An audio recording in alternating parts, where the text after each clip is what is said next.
वो हाथ से फिसल गए और लगातार सर्च ऑपरेशन चल रहा है और चौतरफा चल रहा है। तो एक तो ये है कि आर्मी, और क्योंकि मैं कल उरी के बॉर्डर तक भी पहुंची थी जी,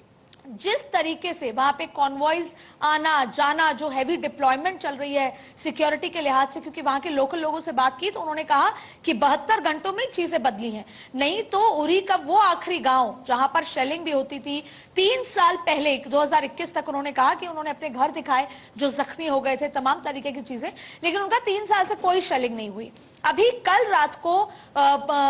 दूसरे जो इलाका है वहां पर जरूर थोड़ी पाकिस्तान की तरफ से लाइट बमबारी तरह से हुई थी, जो गन्स जिसे बोलते हैं वो जरूर हुई, जिसका जवाबी भी हुई, लेकिन इस तरह की कोई स्थिति नहीं है। अब ये भी सिक्योरिटी यहां पर लिहाज से बताया जाता है कि क्योंकि एयर स्पेस पाकिस्तान ने वैसे बंद की है, लेकिन एयर स्पेस पर भी उनकी गश्त चल रही है। उनके जो फाइटर जेट्स हैं वो पूरी निगरानी रखते हैं, उन्होंने अपनी एलओसी पर फौज भी बढ़ा दी है। तो ये तो एक नजरिया है कि आप ये समझ लेंगे कि किस तरीके से, जिसे कहते हैं कि पुल अप द सॉक्स, तो सेना has pulled up the socks, वो ऑलरेडी पुल्ड अप होंगे, लेकिन अब इस घटना के बाद जाहिर तौर पर जिस तरीके से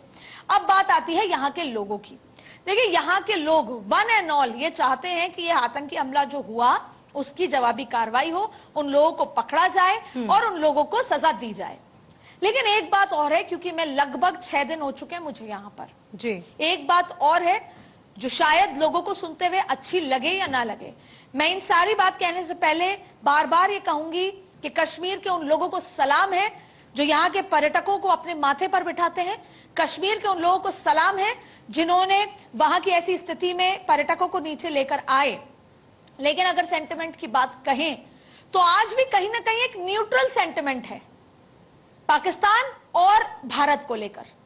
और कहीं ना कहीं आपको ये दिख जाएगा जिस तरीके से आतंकवादी जो घर थे, जो मिलिटेंट्स के घर थे, जब वो ढहाने शुरू हुए तो वो जो फीलिंग थी उनकी वो बदलने लगी, या यूं कहें कि जो अंदर चली गई है टूरिज्म के लिहाज पे, या फिर जो उनकी आमदनी है रोजमर्रा का जो उनका कमाई है, उस वजह से वो चुप थे। आर्मी से थोड़ा डर है, लेकिन सही मायने में वो ये मानना ही नहीं चाहते कि इसमें पाकिस्तान का हाथ है। और आप यकीन मानिएगा, ये मैं सिर्फ श्रीनगर का जिक्र नहीं कर रही, मैं पुलगाम का जिक्र नहीं कर रही, मैं उरी का जिक्र नहीं कर रही, मैं इन 6 दिनों में कम से कम 1000 किलोमीटर का पूरा दौरा अलग अलग इलाकों में करके आई हूं, बडगाम से लेकर कुलगाम से लेकर अलग अलग जगह। कोई भी ये नहीं मानना चाहता कि ये पाकिस्तान का हाथ है, वो ये मानते हैं कि आतंकवादी हमला है,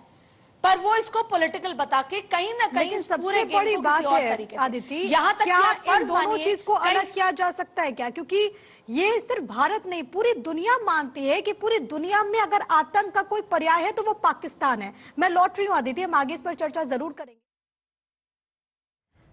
तो जैसा कि आपने सुना, अदिति ने जिस तरह से बताया कि किस तरह से कश्मीर के लोगों का नजरिया है भारत पाकिस्तान को लेकर, एक न्यूट्रल नजरिए की बात उन्होंने की।